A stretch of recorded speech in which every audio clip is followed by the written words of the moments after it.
These guys are ridiculous. These guys are ridiculous. Now, how about them damn Celtics? And we are back with another episode of How About Them Celtics. Sam and I are here recording on Wednesday, January 17th, ahead of the Celtics game against the Spurs, which is going on tonight. You guys are obviously listening to this as early as 5 a.m. the next morning, but we will get to all of that. A bunch of stuff to go over today. Some trade rumors in the NBA section per usual. But we are here before the Spurs game. Sam, how are you? We always start with just. I don't know going if you into can stuff. hear that, but I'm hungry. My stomach just growled. So I'm sitting here thinking about like my first snack of the day. Probably get Jersey Mike's per usual. And then maybe when I get home, I'll snack on Impognito. And if you're wondering about Impognito, It's true. we're still doing it. It's just before the email section. Last time we made the change, and I think we both just kind of forgot about it. But if you're looking for the popcorn giveaway, it's still happening. It's in the middle of the video. So make sure you still comment what's popping to be entered because we're still giving away $10 to the website. You can buy yourself a free bag, essentially. Correct. Yes, How we are are. you? I will say I'm good. And you said hungry, and I realized I hadn't eaten yet today because I woke up right before we recorded Talking Seas, which go listen to it if you haven't. And this is staring me in the face on my desk. So I think it might be a sign. Hey, it's going to have to happen here, Chick-fil-A brother. over by my Jersey Mike's. Maybe I'll be persuaded, but I won't. Just sitting here thinking about the juice. Chick-fil-A is so good, man. Jersey Mike's also so good, but yeah. You know what's funny is when people ask me how I am and I realize this, I never like ask back. I explain and then like either the conversation goes on with like whatever I talked about or like it ends. Maybe it's an only child thing. I was going to say it's only child syndrome. I never am like, how about you? Like I'll try and give you a real answer though. I won't just be like good. It's from years of parents going, "How are you?" and you're just like, "I'm good" as a kid, and then there's no other child. Today? Good. End of conversation. Yeah, that's it. Not how was your sibling's school? How was Henry's school? How was Grace? And you're just like, I don't care. What about him? Press conference? Yeah, right. Anyways, we can throw it over to a recap of the Celtics-Spurs game. Now, hopefully, we get to talk about Jordan Walsh, but we shall see how that game went.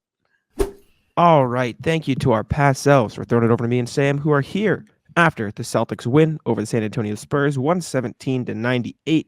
Although that score probably doesn't really do the game justice. The Celtics were up by much more than that, and they very much played with their food for the entirety of the second half of the game.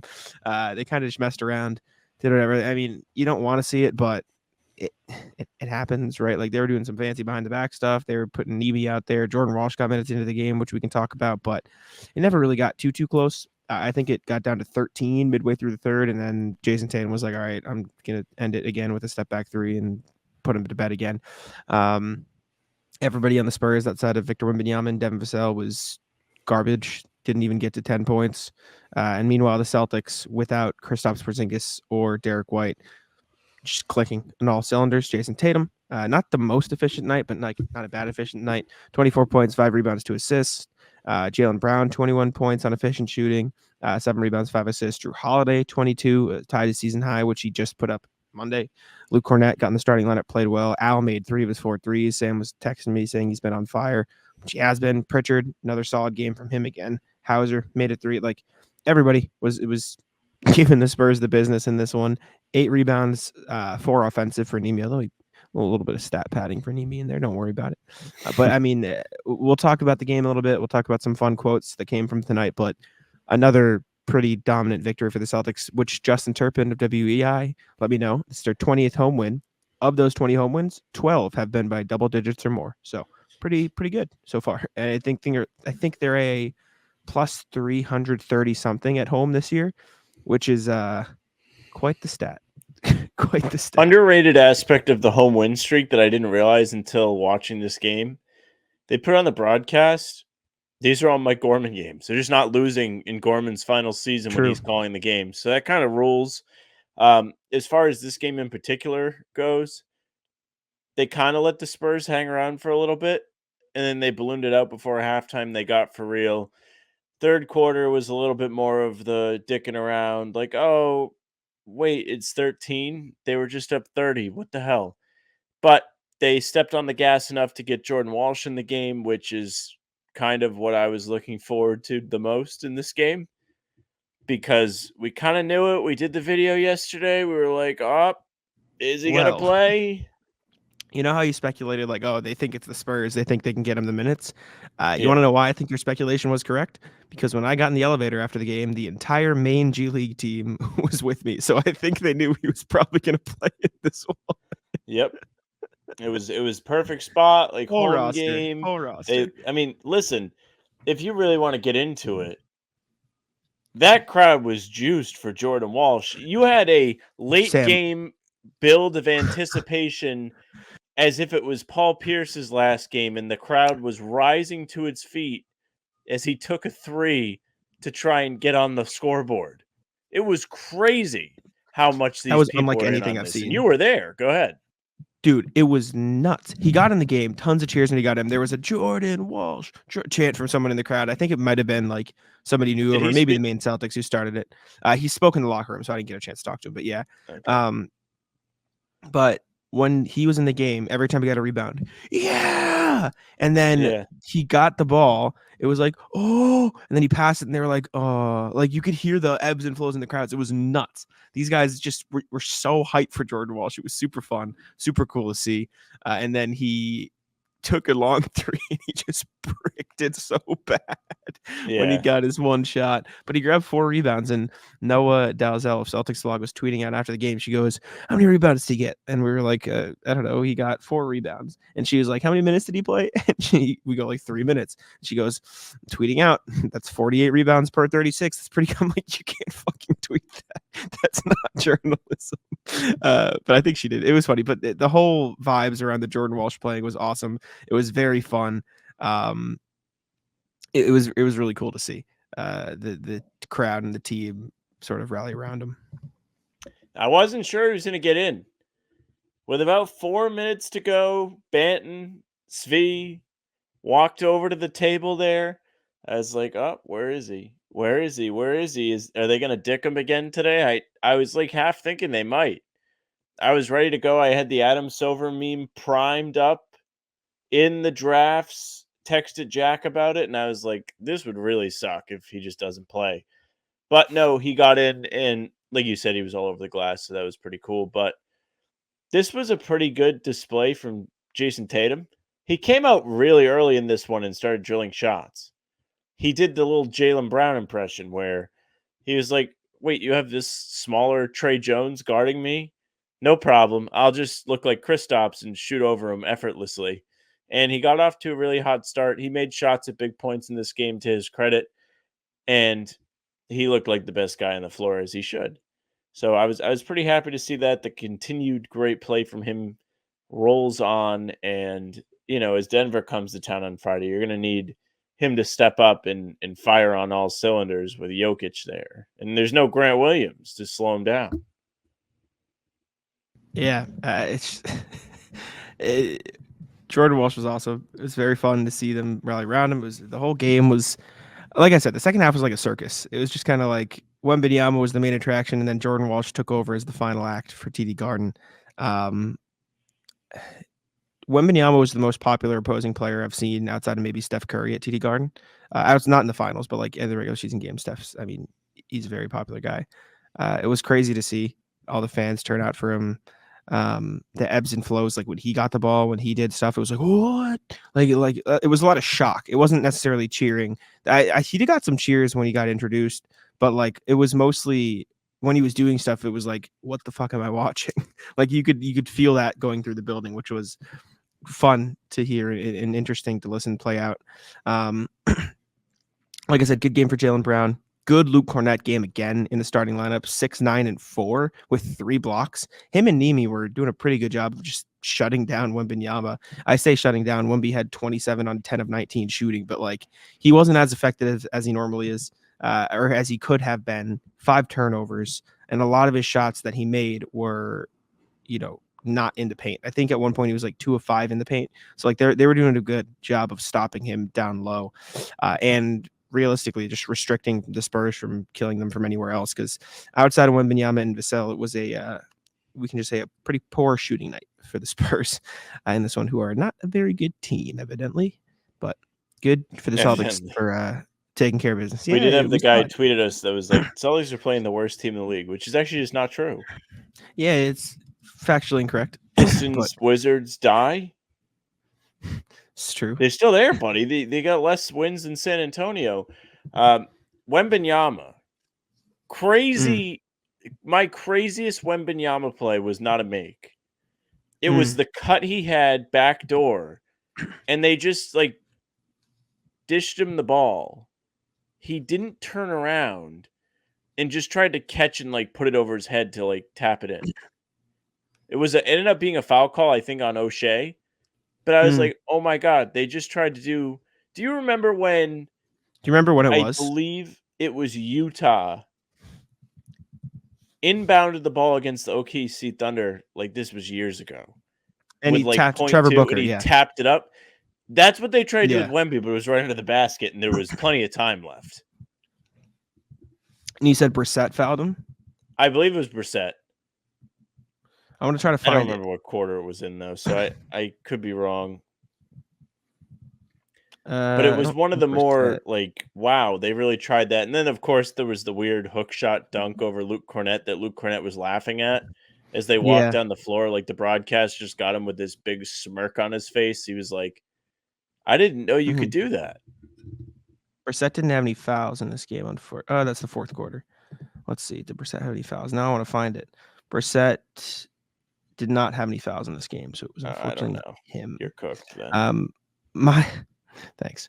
My craziest was it a foul against Wembanyama? Well, now I want to find it. Sorry, you've done, it was free throws. I don't remember who fouled. Oh, okay. If he free throws, I can find it. But my craziest Wembanyama thing, which I can also find at some point, was he was going out of bounds and he reached his arms all the way behind him and tried to save it from like his back. Like his arms are just so long that he was able to outstretch his arms and like going out of bounds, like grab it from behind and then like try to flick it back behind his back like he was facing the correct way, when in reality he was like falling out of bounds, and he still managed to like make a play on the ball. He is truly incredible to watch. Like he also has incredible touch. Yeah.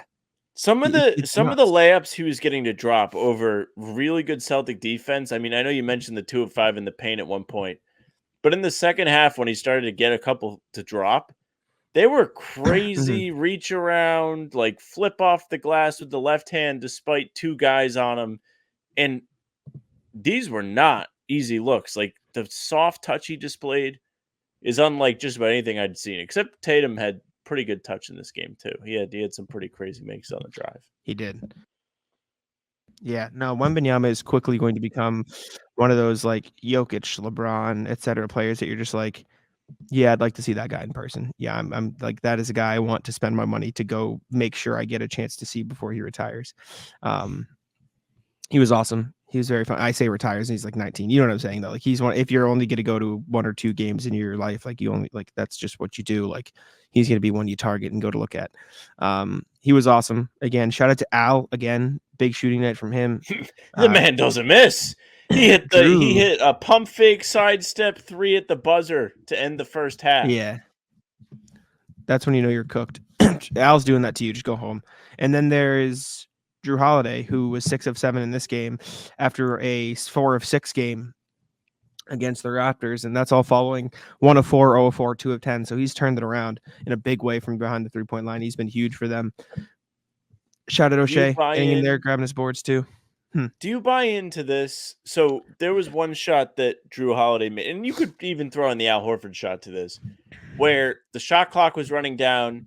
He had no choice but to shoot the ball, so he created his look from 3 and didn't even hit the rim, like went straight through. Do you buy in that these guys might have a little bit of relief when they know they have to shoot the ball?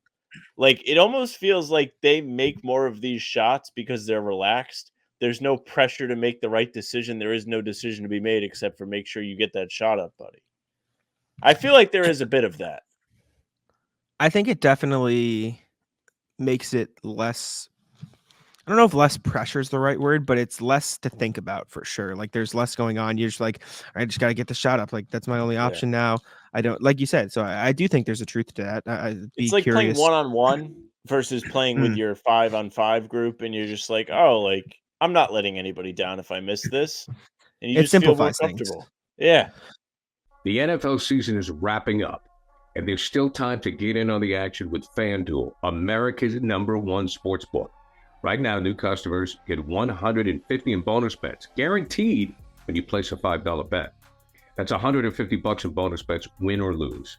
And the app is so easy to use, and there are so many different ways to bet, like live same-game parlays, find bets in the new Explore tab, make a parlay in the Parlay Hub, the best way to find popular parlays, and more. So visit FanDuel.com/Boston and make your first bet a layup. FanDuel, official partner of the NFL. Definitely. Anything else from the game before we get into some of the quotes and some fun stuff like from the night? Thought it was a good hustle game for O'Shea. O'Shea Brissett really impressed me today, and I've been waiting for him to make threes. He was 0 of 1.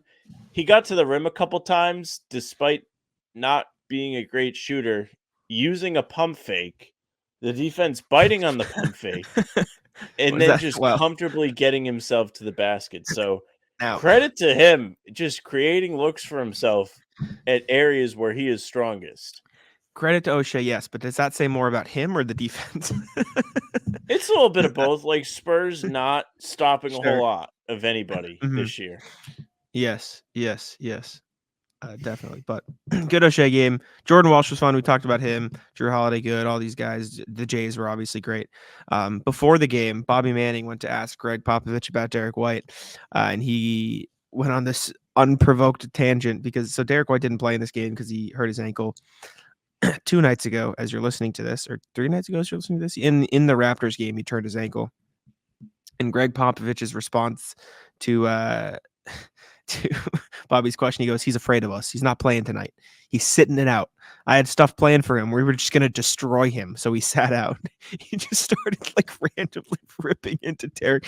Jokingly, obviously. He went on like... Did you see what he was wearing? He might have had the longest sweatshirt tie like strings I've ever seen. I think they went all the way down to his knees. I'm not bullshitting. I didn't see. No, on the bench, it was either that or he had some weird necklace he was wearing then. I'm sorry to like disrupt the pop thing, but this made me think of it because he did sit out. I got to see if I can find a clip. Hold on. I'm going to go on Twitter. You can continue. Sure. Yeah, no, Pop just ripped into him. He went on to say, like, I'm thrilled for him. Like Bobby kind of phrased it like, is it upsetting or is it like frustrating to know like you traded this guy, he's doing so well? He's like, no, of course not. I'm thrilled for him, blah, blah, blah. Said he worked his ass off. He said worked his fanny off. Pop didn't swear, but still. Said he gained confidence. He's called him a wonderful young man. Like a lot of love between Pop and White there. Talking about Victor, he said he's the most mature 20-year-old ever. But then somebody asked him, he's like, so there's this like campaign to get Derrick White into the All-Star game. And Pop just goes, oh, great. He just doesn't give a shit. He just doesn't care. And then he said, like, yeah, we're going to destroy him now. Yeah. Then he says, like, talked about like players getting in because they have better numbers. He's like, we all know it's true. It's always happened. Like, it wouldn't be surprising if he doesn't get in because of that. And then post game, there was a lot of fun stuff as well. I asked, Joe went right back at me. I was asking about transition defense, and the Celtics like did all right in transition defense in this game. There were a few that were like rough, and I basically asked him like, do you treat transition defense the same, like off of makes versus off of misses? And he's like, yeah, we have to. Like, it's the same thing. We had to get it back. And I was asking him like, you called a timeout in the fourth quarter when Devin Vassell got out in transition after a Drew Holiday make, and you called a quick timeout. Like, what do you say after those timeouts? And he just goes, no, that was our media timeout. He goes, when was it? I go, 6:30. He's like quizzing me. He's like 6:30. He goes, there's one in the first half too, right? I'm like, yeah. He's like, when was it? I'm like, I'm reading the timestamps because I have my little notebook out. And Joe's just like ripping off questions. I'm like, Joe, I have the answers for you. Like, I know when they are. Like, I'm going back. I wonder if you earned his respect. Hopefully. That'd be cool. And then I asked Jalen. So there was a play. Let me pull it up. You remember Jalen's super cool assist to O'Shea Brissett? Yeah, there was that one, and then he threw the ball away in the first half trying to go behind the back. Correct. Now, let me pull up both quick.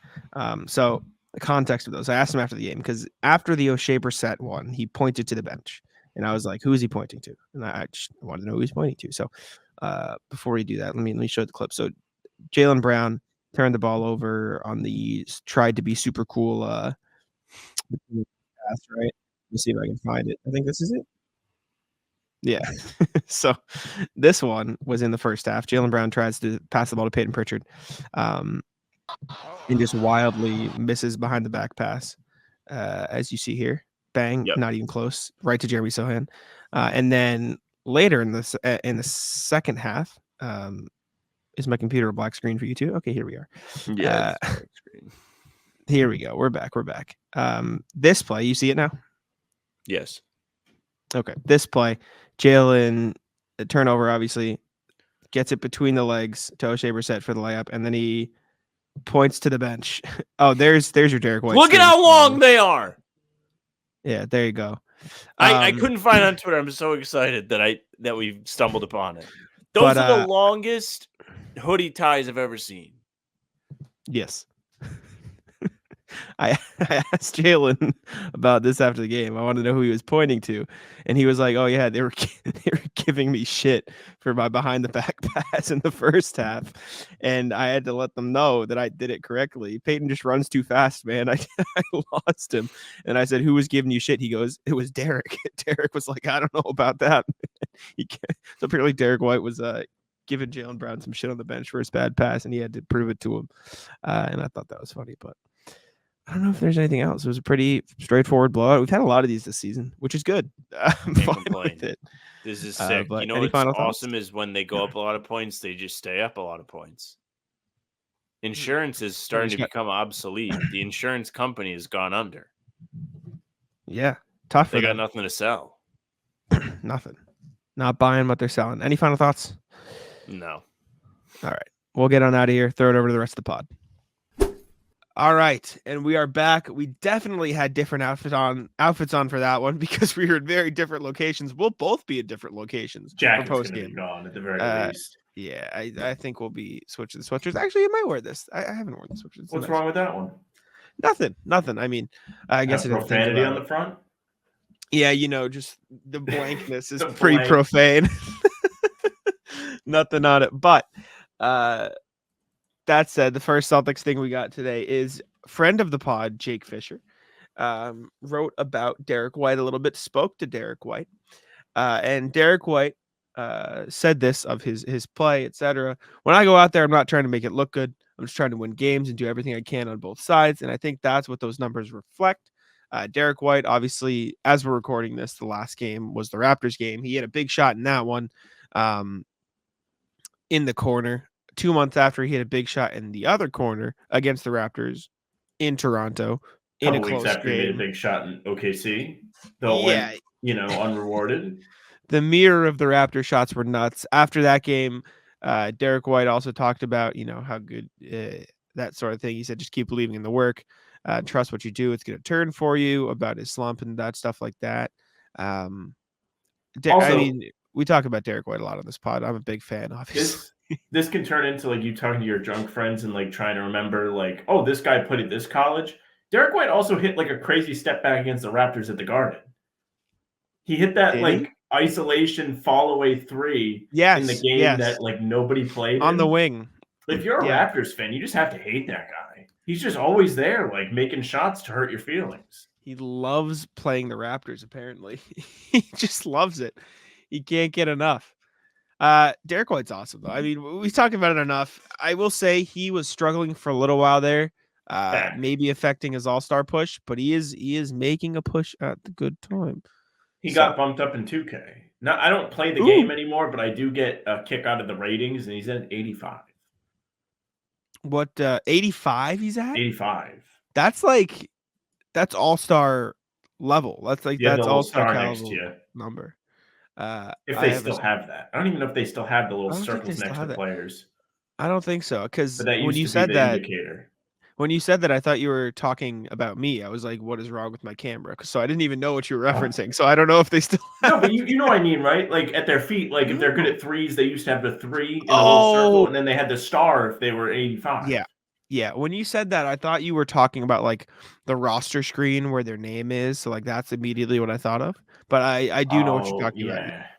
No, I know what you're talking about. That makes I sense. think that's gone. I wonder what year that came out. I think it's been a couple years, but Yeah, sad. I don't think it's there anymore. But I will say I do think Derrick White has a legitimate shot, at the All-Star team, especially if he does this. And I stand on this argument for it. The coaches are the ones voting. They know who makes the impact when they're making their game plan. Derrick White impacts winning quite literally more than anybody else in the NBA this year. Like by the numbers, he impacts winning more than any other player in the league. He leads the league in plus minus by a pretty significant amount. I'll double check here because I think the Raptors game helped his lead on the league. He is contributed to plus 34 more points than any other player in the NBA, and that's over Nikola Jokic in second. Like that's a pretty significant number if you ask me. That's kind of insane. And for what it's worth, the top 5 guys or the top 4 guys right after him are going to be all-stars. Nikola Jokic, Tyrese Maxey, Shai Gilgeous-Alexander, Jason Tatum. All gonna be all-stars. And then Derrick White in first place. Without a doubt. And it's funny, I was talking to a friend of mine that's a Heat fan yesterday, and he sent us a tweet where it has like Derrick White's numbers, and it also had Jaime Jaquez's numbers, and they are kind of similar. Like points are similar, rebounds are similar, assists are half of what White averages. The shooting percentages are somewhat similar. His 3-point percentage is down at 35. It's not as efficient, but the thing that's not featured there is steals and blocks, and also plus minus. And I was like, well, he's also like an all defensive player, and he's also the best plus minus in the league. And plus minus can be subjective, and it is largely. Like if you just had Derrick White, nobody else, the team would not be as great. Sure. But that's the case for the rest of the guys at the top two. Like Max has got Embiid, the Sixers have a good team, Denver has a good team, and so on. But you're right in the sense that even if Tatum's not out there, he can still be a guy that you're like, hey, help us, run the offense. You can create shots. You can force the defense to work extra hard, so do it. You play excellent defense. Pick up the best perimeter player. Do super cool chase down block. Steal the ball. He can do anything you ask him to. He is the shapeshifter, and I think that's what makes him so much more valuable than a lot of guys you might be able to pull up similar stats. I agree. Jaime Jaquez is having a good season. He's averaging 2 fewer points, the same amount of rebounds, 2.5 fewer assists. And the what's it called? Efficiency is just, it's really not close. Like it's not particularly close. He's shooting better from the field, but 6% drop from 3, 6% drop from the free throw line. The blocks, like you mentioned, and I love Jaime Jaquez. I do. We talked about it before the draft. He's somebody I wanted the Celtics to go get. He's great, but imagine if they did. Not the same. Yeah, right. You always go through. He probably wouldn't have played as much, but he would not have. He is very good player. But Derrick White basically is awesome. Is the point of this segment. Anyways, next we got another guy who's awesome, Isaiah Thomas on the Views from the Rafters podcast. We have a bunch of quotes here. We're not going to read through all of them, but I still haven't listened to it. I've read some of the stuff, obviously. Need to listen to the full pod. Did you listen to the full pod, or you just found quotes? I didn't listen to the full pod. I used to have a chance of Isaiah Thomas going on From the Rafters, but times have changed. Yeah, true. It would have been really cool to have him on From the Rafters a while back, but he went on View from the Rafters, so he got close. We were asking for a while, but he said, when I experienced a standing ovation my first few games of the homestand after I got traded, it felt like college. The energy felt like college. The love I got right away. Since that day, it's been the same love, no matter if I'm playing for the Celtics, no matter if I visit Boston, whether on social media. The love has been so genuine. I don't know why, but I'll take it. You can't explain the love we have, the city of Boston, the organization, everything about it. The Celtics myself. It's like a storybook. I wrote about it this summer.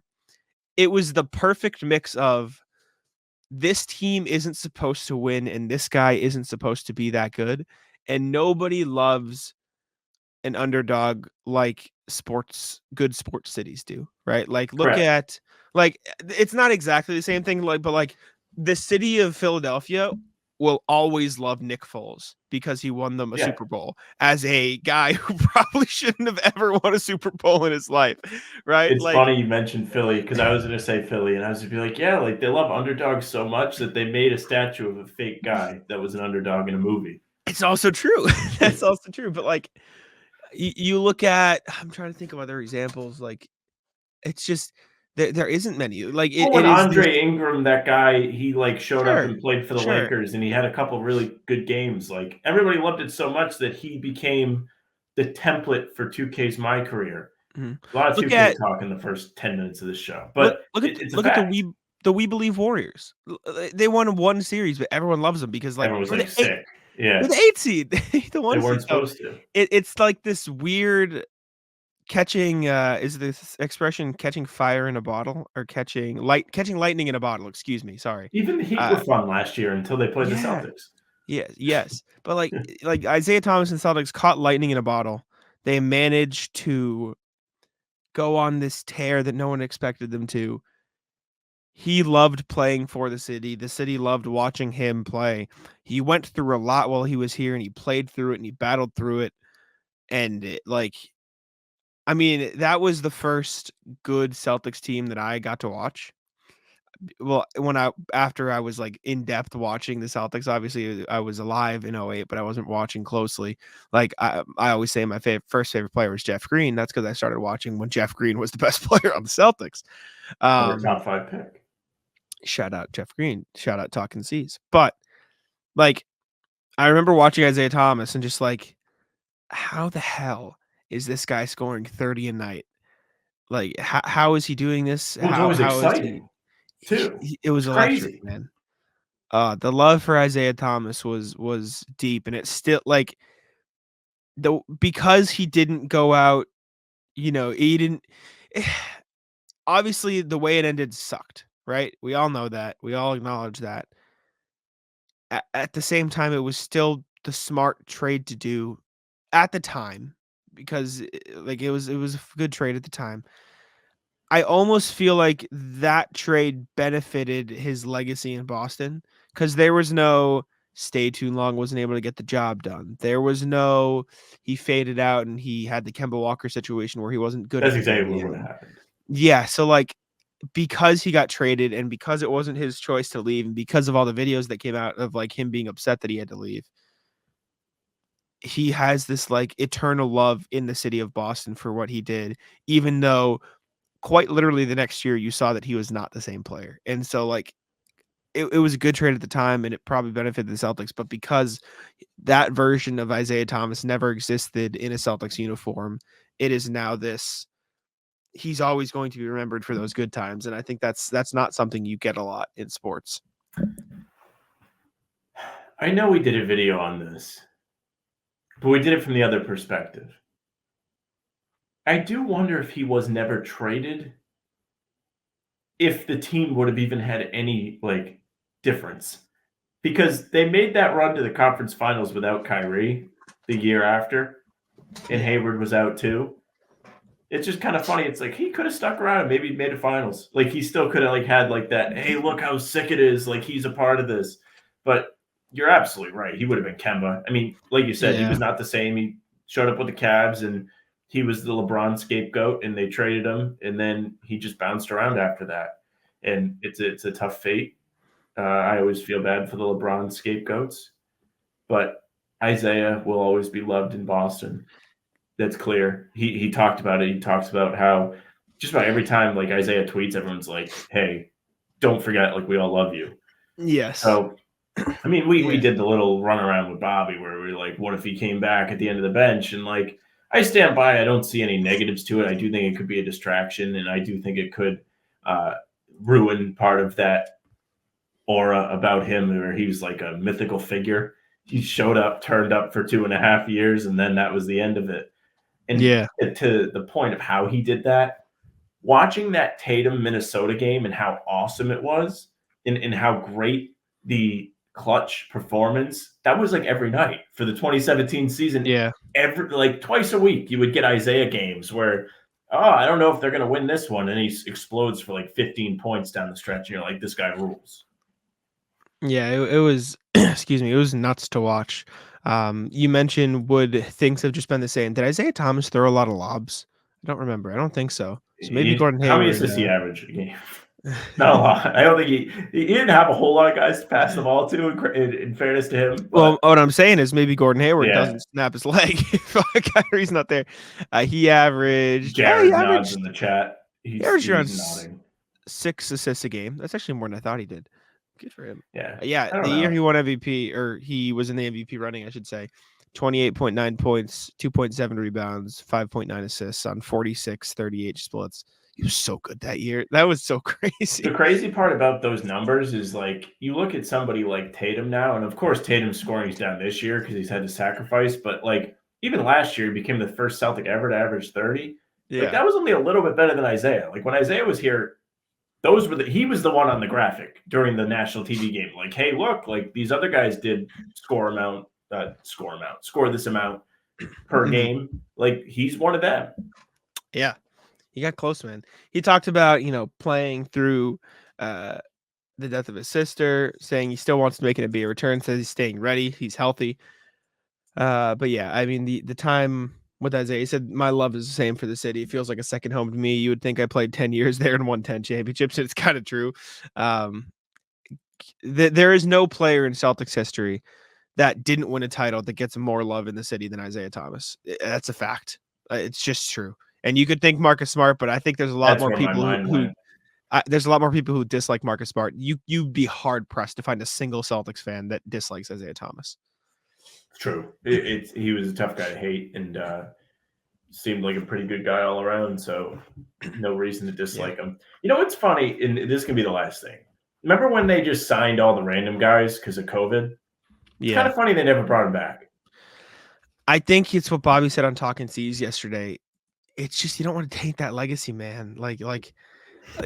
And on top of that, I feel like if you bring Isaiah in, there will be the expectations from fans and from Isaiah of I want to play. Like I don't think he wants to just be trotted around like look, he's back. Exactly, he wants to play, and that's fine. But he's not going to play on this team, and maybe he could have played on that team, but. That team went to the finals that year, which is weird to think about.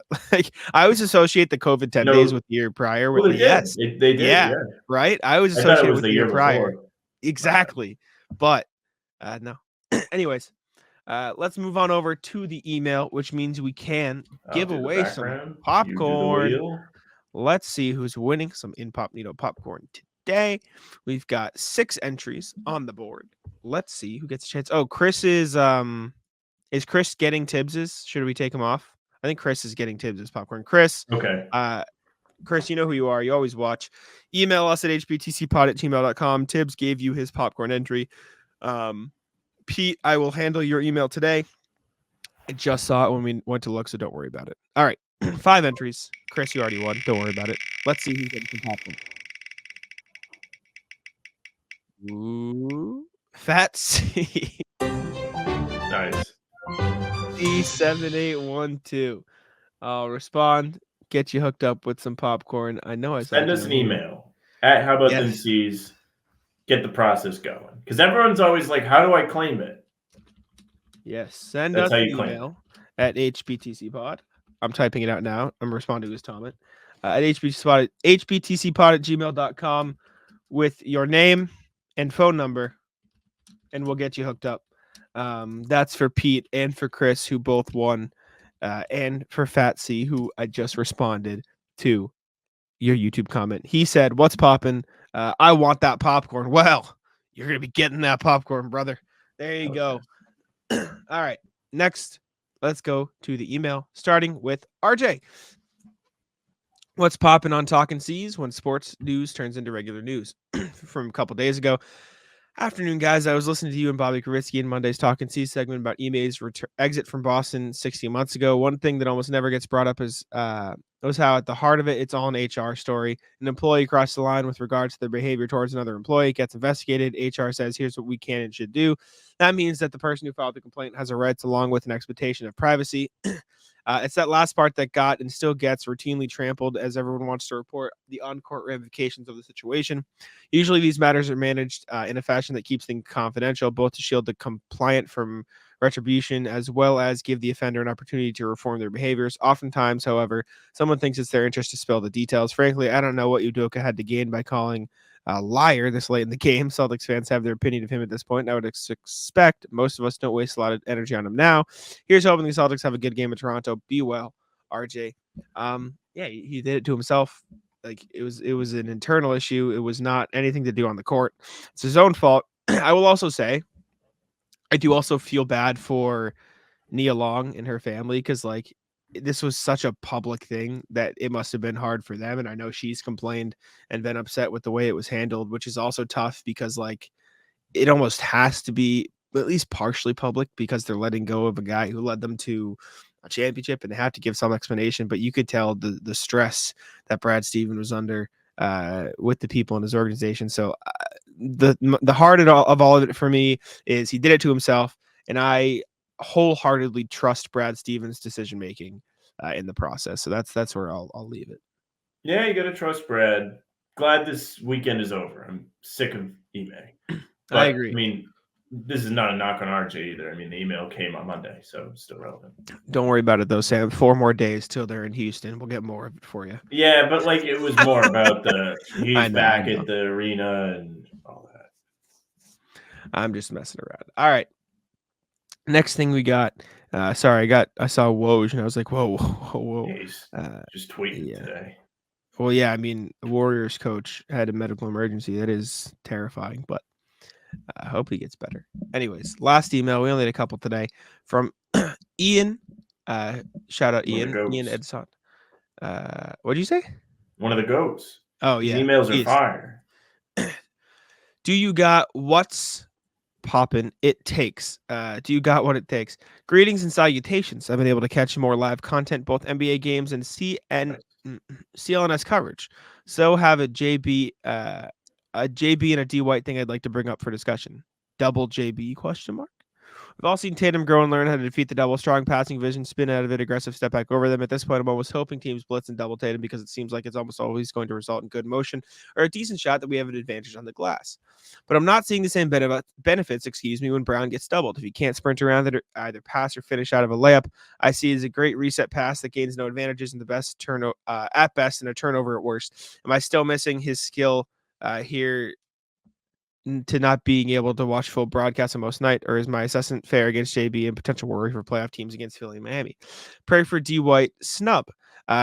With how physically and high energy D White plays, it takes a toll on his body, and this man hates taking days off for rest and recovery. Might be a blessing to not have him on the All-Star team, even as an alternate, just to give this man a break. I want him to make it, and he probably deserves to make it, but it would be cool for his personal stats and accolades to make it. We probably should hope he doesn't. Fun little story. I disagree, but we can talk. Fun little story to end it off.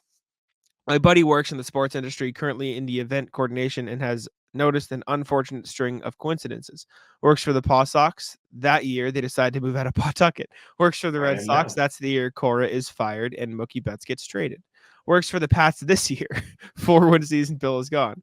So we all want to know which sports city / franchise should he go to next. I'm partial to Miami for the Heat and Dolphins dismantling. Why not? Thanks Lakers. for banter, laced analysis. Yeah, go to LA. On my favorite sports team, Ian Sods. P.S. Due to username shenanigans, I am also Boris on the YouTube chat. Well, okay. Thank you, Ian. Thanks, Ian. These two things. One, double JB. I will say, and I can pull it up because I remember it very vividly. JB did, and it's very niche, and it's like, oh, it's one time. I do think JB still struggles, obviously, more than Tatum, passing out of doubles. He did have a nice pass out of a double against Houston a few nights ago because the Raptors were throwing doubles at those two all night, and he did a good job of, I think he found KP for a shot. I'm going to find it, but I think JB's definitely been better at passing out of doubles and just passing in general. I agree. I think he does a pretty solid job when he's playing on the post, too. And I think that's very important because he's pretty decent, at least with the quick spin, half back to the basket moves, I guess, not necessarily the post. But still, he's able to slow things down, make the right pass, and I think we've seen a lot more of that from him this year. It's a big leap that he took after the playoffs last year when we all saw it kind of exposed. It was very frustrating. It's all people talked about. He gets a new contract. And everyone's like, this guy can't even take care of the ball. Why the hell are they paying him? Well, he's somebody that traditionally has improved every single season of his career. So it looks like this is the avenue he's going to take this year and improve. Yeah, I agree. I couldn't find the assist because it didn't directly lead to a Jalen bucket. That's a lie. I did find it. Oh, pull it up. Look at me. He did get completely smothered right here by Şengün and Jabari Parker. Played a good double. Found Porzingis. Porzingis made the beautiful pass to the corner and easy three. So it's not perfect. He does struggle for a second, but he finds Porzingis eventually, gets it out to him. Porzingis makes crazy pass to D White in the corner. So credit to him for that. As far as the D White snub thing, listen, I don't think if this was a guy who's been a 2-time All-Star, 3-time All-Star before, sure, but he's never been an All-Star. You want to make it that first time. You want to get it on the belt. And let's be honest with ourselves. He's going to play 6 minutes. This isn't a Kemba situation. He's not going to play a lot in the game. I'd rather him get the accolade. He is clearly a knock on wood like guy who likes to play a lot. Everybody in the Celtics outside of Porzingis and Horford is not a injury risk every time they step on the court. Knock on wood again. Knock on all the wood. Throughout the course of their careers, they have been pretty, good at playing through stuff, being good, being on the court. Derrick White, 6 minutes in All-Star game for something that he may never get to experience again in his life. I want it. I want it for him. And no one deserves it more than Derrick White. Out of anybody in the league. From a sports standpoint, physiological, whatever the hell it is, the way your body works standpoint, it's important to continue to use muscles and continue to stay sharp. Yeah, sure. I mean, it's a fact. They talked about it. I think it was on the Reddick pod with Paul George, and they talk about load management and stuff. And I think it's very important that he doesn't miss these games. I was kind of joking when we went through the email, but if you just rest, it's kind of hard to get going again. You get out of your rhythm. If he's able to play in the All-Star game, he's obviously not going to play a ton of minutes, but he's also going to be practicing and playing and spending time on the court while other people are on vacation. That's not nothing. Mm-hmm. I will say, because Derrick White has a legitimate shot of making it this year, I do wish that there was a draft still to see where he would get drafted. No, I'd be curious. What do you mean? You would get your feelings hurt, is what I'm saying. I don't think so. I think he'd go over a couple of these guys. You're telling me LeBron doesn't want somebody who doesn't need the ball in his hands? He'd pick that guy first. He said, okay, buddy, come over here, stand in the corner. Do the fake draft again to be if you nobody's going to get their feelings hurt here, we're just going to have the reserves get picked first, even though the last guy of the reserves would still be the last pick. If you're LeBron James or Giannis, do you pick Rudy or Derrick White? You probably pick Derrick White. Yeah. But I don't think either of us had Rudy, so. No, we didn't, but you know what I'm saying. All right. Thank y'all for the emails. We appreciate it very much. Let's move on to the NBA section of the show with our Podly NBA standings check-in. Let's see who's winning. Let's see who's losing. And let's see if the Pistons are getting any closer to that 10-game losing streak. Spoiler alert, Sam. They won a game. They did win. The Pistons won. Won the ass off. The toilet bowl, as Yeah. James Edwards called it. Yeah, man, they beat the Wizards. They have won 1 in a row. They are now only 2-8 in their last 10. Finally have won 4 games. They're sneaking up to the rest of the ass teams from being super ass to just normal ass, which is Shout out to Big Cat's football power rankings where he just has ass, super ass. Oh, does he? Yeah. I love that he does that, and I wish I could do it for the NBA. I was so proud of theft. I was so proud of super ass, but I forgot. Why? Just be theft. Just do it. Theft. Our industry is theft. No, you can't do it. Why? It's integrity of the game. Who cares? Just tag him on Twitter. Say, shout out Big Cat. How about the Celtics is doing our super ass rankings? And you can rank the teams on the pod account. Do a chart. Maybe do it on the pod account. Yeah. I think it'll be fun. Do it on the pod account. We can do our Podly rankings on the show, then tweet them out. That's not what I wanted. What did I just do? Did I hit that? No, I did it. I'm having an aneurysm. I was trying to put up the NBA section. Yeah, no, I'm saying every time we do the NBA standings check-in, we do. Let us know in the comments. Would it be dishonorable? No, I think I get very antsy around the line with that. We can call it the Big Cat NBA Super Ass Rankings. We can title it him in the title. It is him. I think it'd be funny. I think we it would can be change funny up the too. names too, but I think as long as we tag them on Twitter, say we're stealing this from Big Cat. I mean, hell, we did game shows this summer that I stole directly from JJ Redick. Like, it's not like we haven't stolen stuff before. I don't know. We'll see. We'll see. All right. Anyways, NBA standings, top of the Eastern Conference. Everybody in the top 5 is on at least a 2-game win streak. Celtics have won 2 in a row, 3 in a row for the Bucks and the Sixers, 5 in a row for the Cavs, who are soaring up the standings, and 3 in a row for the Heat. Pacers have lost 2. Knicks lost 1, and then the rest of the Eastern Conference is either 1 win or a bunch of losses in a row. Very up and down towards the bottom. In fact, nobody below the Knicks, who are in 7th, have an above 500 record in their last 10 games. So, I think we're starting to see it. We're starting to see it play out. We're starting to see who's real, who's not. Starting to see which teams might start buying out guys. You're seeing the split. Nets have been taking a tumble for a while. Yeah, they suck. Not very good. I saw a report today that said they declined an offer from Mikal Bridges that was 4 first-round picks last year. Yeah. Come on now. What are we doing? 4? The question is if they were real first-round picks or Knicks first-round picks, where it's like, oh, protected top 90. But 4 first-round picks is 4 first-round picks. Anyways, looking out west, Timberwolves 2 in a row.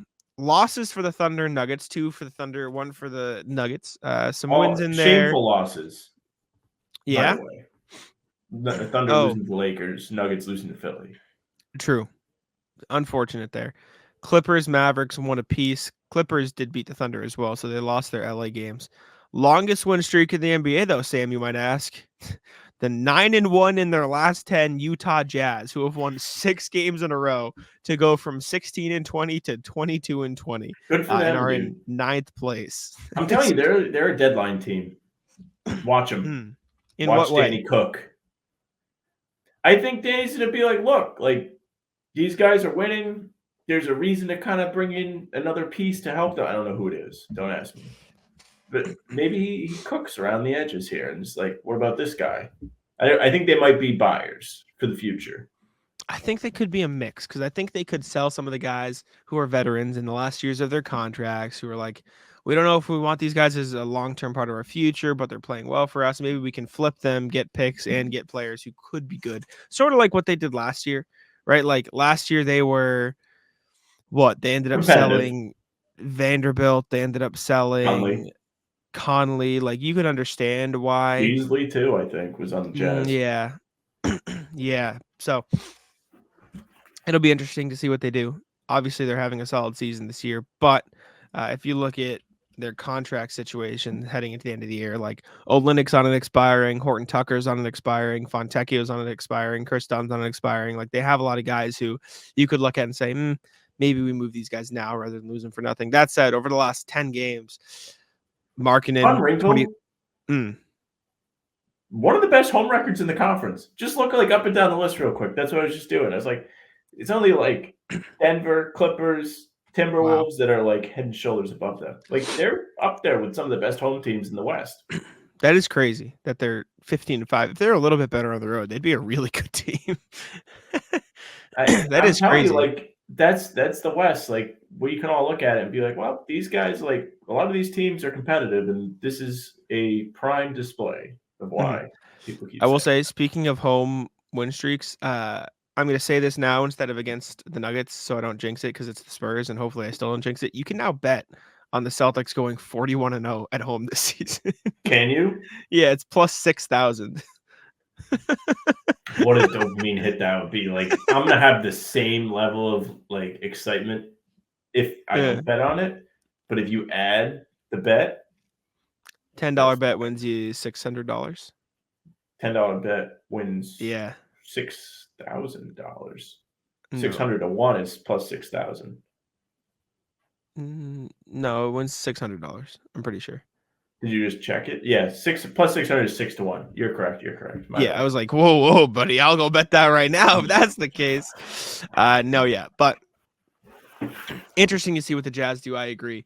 I feel like they could get better, but like how much better can they get is my only issue with that. Like, can they get better enough to compete with the top teams in the East? I don't think so, or the West, I mean. So it's a weird situation. Anyways, next NBA thing we got is something dropped by Shams Charania of The Athletic. Is that the Pacers and the Raptors conversations about a potential Pascal Siakam trade are heating up. They're the hottest they've ever been. Jake Fischer just added a new wrinkle saying Jordan Walsh was part of the latest package featuring Bruce Brown for the Pacers' efforts. Shams noted that the package surrounded 3 first-round picks, which is a lot for a guy who might not come back if he doesn't want to. He's been adamant. Siakam's been adamant, per Mark Stein, of wanting to hit free agency this summer.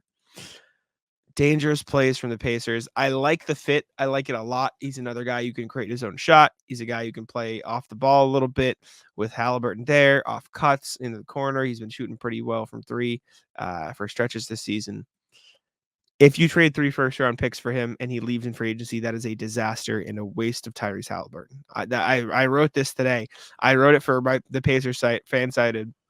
Hottest Pacers trade rumor has disaster potential if report comes true. If they trade 3 first-round picks and he leaves, disaster for the Tyrese Halliburton era in Indiana. You can't do that.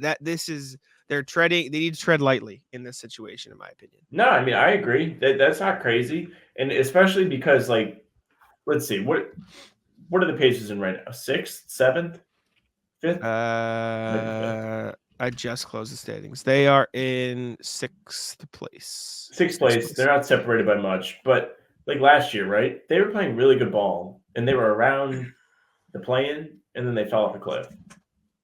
They could easily do that again if Siakam leaves, and they already have to give up pieces that are already on the team. Mm-hmm. You're not guaranteed success enough to give up draft picks, or at least that many, if you make this trade. I will say, as far as the players they'd be giving up Buddy Hield, who is in the last year of his contract. Bruce Brown, who is effectively in the last year of his contract because he has a team option next year. So it's like you can pick. And then Jordan Walsh, who doesn't play. And even if they threw in Jarris Walker, which doesn't sound like they'll have to, the rookie doesn't play. So your rotation would probably be okay. I saw an iteration that had Bruce Brown, Obi Toppin, and Pascal would just effectively be replacing Obi Toppin, who is amazing on offense and quite literally perhaps the worst defensive player. It's John Collins, basically. He'd be better on defense. It's Collins too. They're both athletic. Yeah, it's just that it's they don't have the smarts, I guess. They're vertically athletic. I don't know how laterally athletic they are. If that makes sense. That should translate. I'm not saying you're wrong, but it's weird.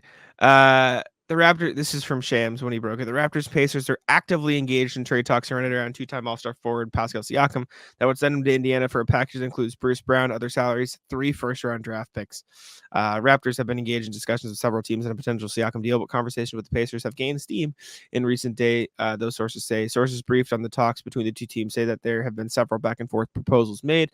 While the two sides have been described as being far along in the process, according to sources, they have yet to finalize or agree on a deal. So,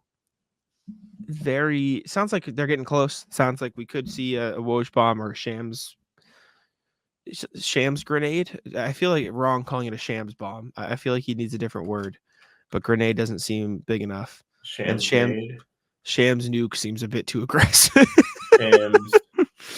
Shams strike, Shams surge. Woj bomb flows off the tongue way too easily. It does. I'm gonna type bomb. Sham snipe. There you go. That's it. I typed bomb synonym into Google, and I feel like I'm gonna be in a watch list now. You're on the list. Anyways. Yeah. How can I talk about this operation I'm planning with my friends, but do it more discreetly, just in case they pull up our text messages? Bomb synonym. Well, yeah, you don't want to keep saying bomb. Especially as somebody that's a writer, you're gonna be this pod is shadow banned. No one's seeing this because they're talking about this. Anyways, next NBA thing we got going on today.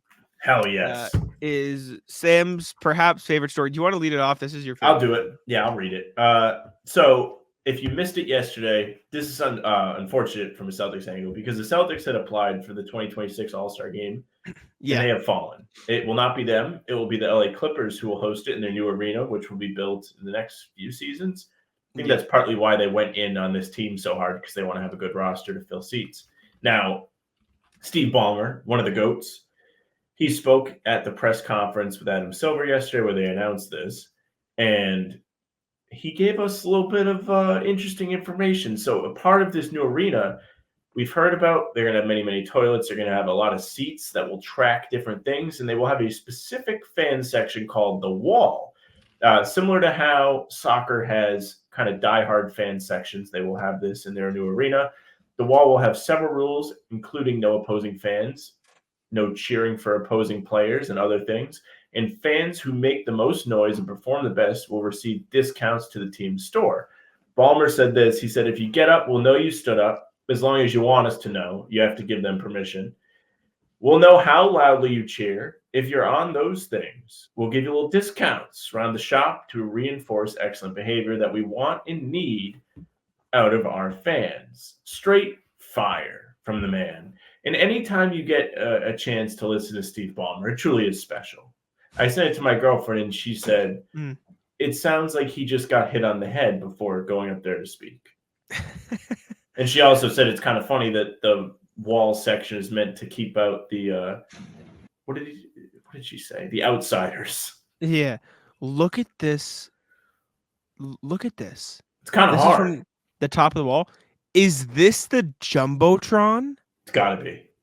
That is that's obscene. That is almost this is a Steve Ballmer production, Jack. This I don't is know almost what you were expecting. Unnecessarily large. Like, that is you can barely even see the basket. Well, they definitely set it up so you can see the basket exactly. I know, but that is nuts. He said, "What's the biggest this thing can be without it obstructing views?" And then they made it. Now, the best part about this is you have to think about the board meetings they had. And they were like, "What do we call this thing?" I saw someone that said these jackets need to be the Clippers city uniforms next year because they wore them so much. But you got to think they're like, what do we call this fan section? Everyone's going around. This one guy's like, the Wall. It's the Shane Gillis meme. Yeah. The Clippers arena is going to be very sick. I'm excited. Hopefully that's one of the ones I want to go to eventually. That would be very fire. But speaking of the Clippers, Paul George, unlike the Lakers, they will own their own arena. This is true, and also the Wall, also great way to keep Lakers fans out in LA. So shout out, fair. Go the Wall. Speaking of the Clippers, Paul George recently spoke about this was about the trade that brought him. Sorry, I saw trade and I assumed, yeah. LA trade says both sides won. Read it? No, I got it. Sorry. I was confused because I was thinking Pacers when I thought Paul George, because there was some Pacers news too, but this was a different trade. Fair. Both sides won. I did think it was quite a lot that the Clippers were willing to give up. Their commitment to me is my commitment to them. Both sides won. We knew Shea was going to be really, really good, but he's special. Talking about the Thunder trade, and I do think both sides won. I know the Thunder got a lot back in that deal, but in hindsight, at the time, you make that deal 10 times out of 10. You just do. You get Paul George, you get Kawhi. You couldn't have known the injuries would have gotten that bad. You had all the talent. You didn't know Shea was going to get this good. Would he have gotten this good if he wasn't in OKC getting his own team? It's a lot. You still make that trade regardless. But yeah, Paul George has been a part of now 2 win-win trades, I would argue. Pretty cool. Yeah, the OKC one panned out to be a good one for them. Wound up getting Sabonis turned into Halliburton and Oladipo, who was an all-star for them. So, yeah, good for him. It probably helps his legacy amongst those teams too. Fans aren't him leaving ruined our team for X amount of years. No, Paul George leaving your team actually set you up pretty well. Clippers, maybe you actually want him to leave. Yes, very true. I will also say, sorry, my dog just got off my bed. There was some news from Mark Stein that Kawhi Leonard's extension ruined offseason plans. The Sixers and Pacers were ready to go after George in free agency next year, but since Leonard resigned, that's going to happen. Yeah, so keep him out west, as Sam would say. Although, selfishly, keep him out. Selfishly, I think Indiana return would have been very fun. From an unbiased perspective. Paul George, not Kawhi. Yes, they would go after Paul George. Kawhi. No. But since Kawhi re-signed, Paul George is also going to re-sign, et cetera, et cetera. But I think PG and Halliburton and Indy, as annoying as it would be for Boston, would be very, very cool. Like two eras coming together, that'd have been very sick. But I don't care for it. Shocker. Anyways, last NBA thing. Jimmy Butler is reportedly working on a country album. I didn't know this until I read it, and I kind of chuckled. Said been quietly working on his old. Who reported this? Do you know? It was in The Guardian. Okay. Been quietly working on his own country album for over a year, he says, and while he's amassed about 60 songs for the project, he aims to have recorded around 200 to choose from when it's all said and done. And then you said he talked about his country love on Hot Ones when he was on it. Which was in Jimmy 2019, Butler. so it's been a while. Jimmy Butler's quite the character, man. What a guy. That is special. This guy like dicks around all year and makes a country album. Then in April, he's going to show up and murder some team and ruin their fan base's spring. That's unbelievable stuff. He's got his coffee. He's a busy guy. You know what? It looks like he could have a chance to play the Bucks or the Sixers in the first round, and that's A-okay with me. I'll put it that way. Yeah, it's all fun and games until he's there in the Eastern Conference Finals. Well, we'll cross that bridge when we get there, brother. Celtics even get that far. All they need to do is melt down. Is there a team you would rather play less than the Heat in the playoffs? I'm not going to say any team from the West because that means they made the finals. I really don't think it would be fun to play the Pacers. Yeah. They beat the Celtics twice. Is there a team I'll rephrase. Is there a team you would be more worried about than the Heat? Not more worried, but I would put the Pacers slightly below them. So you'd rather play the Bucks or the Sixers than the Pacers? Maybe not the Bucks. Okay.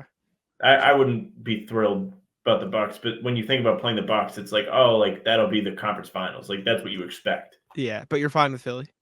I mean, they just don't lose to Philly. It's just how it goes. I mean, last year I thought it was going to catch up to all of us. I know. It was like, almost did. Like, this is going to be the year. And I kept saying it to you when we were going into this year. I was like, I don't know. It just feels like they're due. Like this is the best team they've had, and Philly's like due to spoil it eventually. Like I still have that in the back of my head for this year, but we'll see when it comes. Yeah. All right. I don't got anything else. You want to do the rat list now? Yeah. All right. Let's jump over the rat list. I'll start it off. Very silly, very easy one. The ice cream machine at McDonald's being broken. So all I wanted last night was a McFlurry. All I wanted. Did you leave your house for the McFlurry? No. I don't feel bad then. Why? I don't feel bad. Why? It's not as painful. You opened DoorDash and it was like, no. Yes, but when I did it a few nights ago, it let me buy it, and then it just didn't show up. So, like, pick one. At least it wasn't there. Dairy Queen near you? Just get a Blizzard. No, there's no Dairy. We have one now. Close to me. Well, good for you. Kind of near where Ball is. If you're ever like, I really wish I had Dairy. Yeah, I will say I did get a strawberry shake from McDonald's. I was like, what is a shake? Really good. So I was very happy. So they had a strawberry shake, but they don't have ice cream. Yeah, right. You take back the feel bad. They're rats, man. No, I don't feel bad. Choose. I feel bad that they let you pick it, and then we're like, no, we don't have this. But like you, that was a few nights ago. Yeah, it was like, no, you just can't do this today.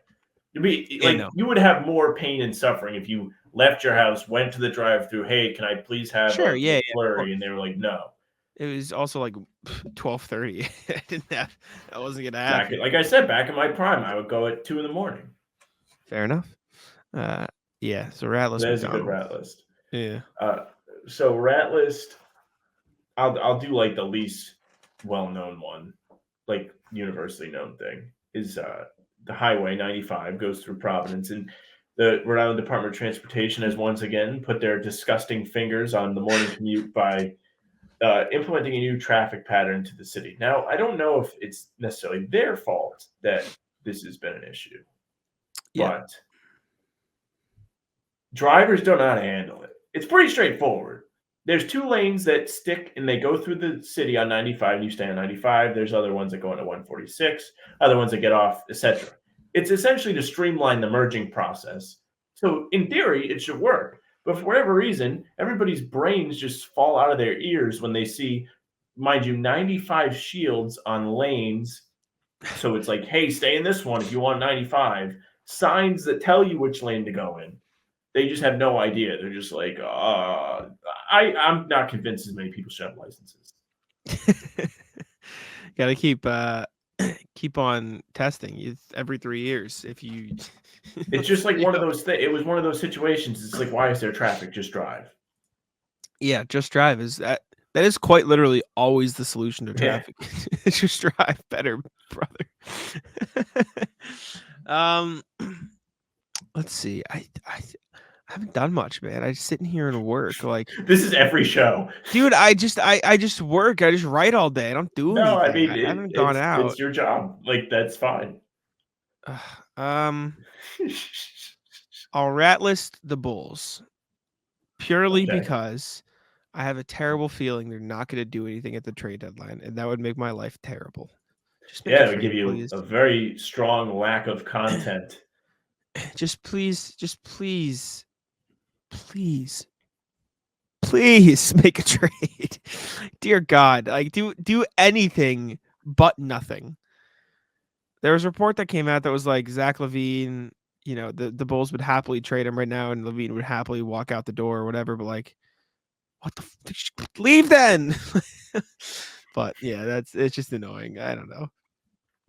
So if you're actually, we'll save that one.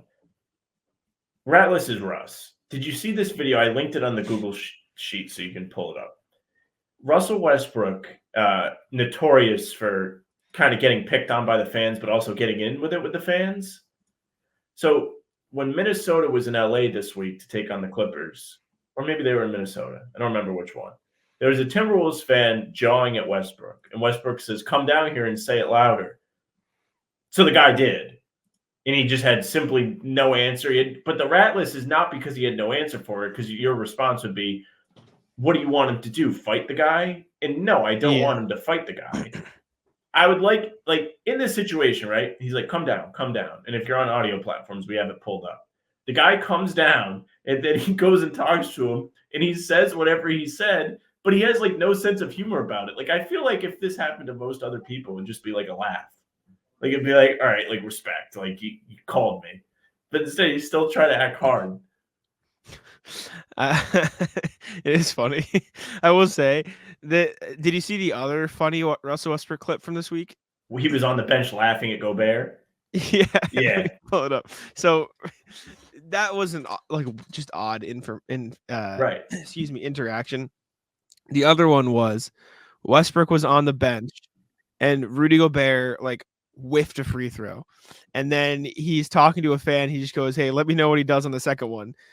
And he's just like looking at the fan, not watching the free throw. And the fan goes, I got you. And then Rudy Gobert proceeds to airball the free throw.